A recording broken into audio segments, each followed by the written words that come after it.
This podcast is produced by the Harwood Productions Podcast Network. To learn more about the network and to find more of our shows, visit us online at www.harwoodpodcast.com.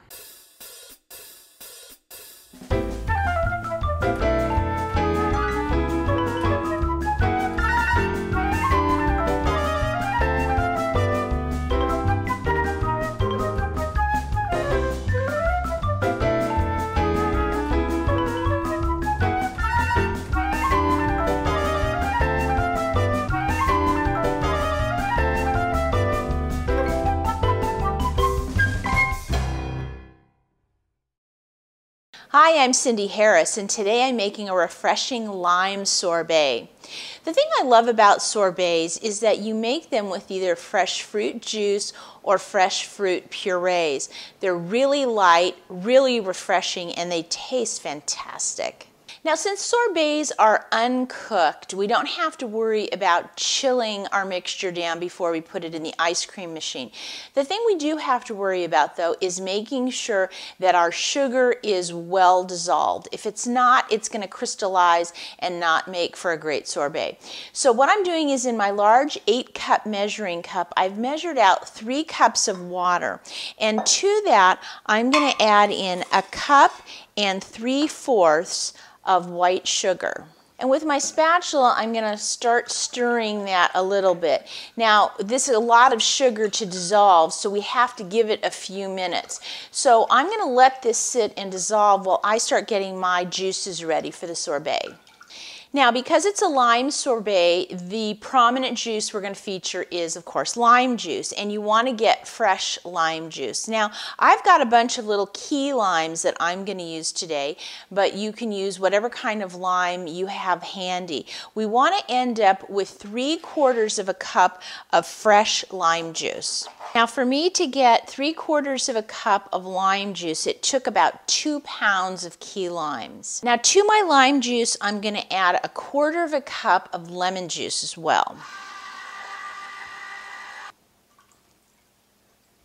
Now, I also like to add a little bit of lime zest to my sorbet. And to get the zest, I'm actually using a couple of larger limes because I find the key limes are they're so small that they're kind of hard to zest. So I'm going to go ahead and get 1 tablespoon of zest. And that's about the zest off of 2 regular sized limes. And I'm going to add that into my juice and kind of give it a little stir. Now, as you can see, our water here with the sugar has gotten much more clear, and that tells me that that sugar is really getting nicely dissolved. So now I'm going to take my juices and my zest and pour that right in. And I'm going to give that a stir, making sure that all that sugar is dissolved. Now, some people like to have a really green lime sorbet, but I don't. I like it to just be a natural color. But if you found that you wanted it to be a lot greener, you could add a drop or 2 of green food coloring. But that's why I like to add the zest, because then as you scoop it up, you can see these little flecks of the dark green lime zest, and then that way you know it's a lime sorbet. Now we're going to go ahead and churn the sorbet. So I've got my chilled bowl out. I'm going to put my dasher in, put the lid on, and I'm going to get the machine running. Then I'm just going to pour the lime mixture right down the center. Now this is going to churn for about 20 minutes. And this is, if you haven't tasted it now, you should. It's so good, so refreshing. But it's not quite frozen enough for us to scoop, so we want to harden it off. So I'm going to put it into a freezer container here.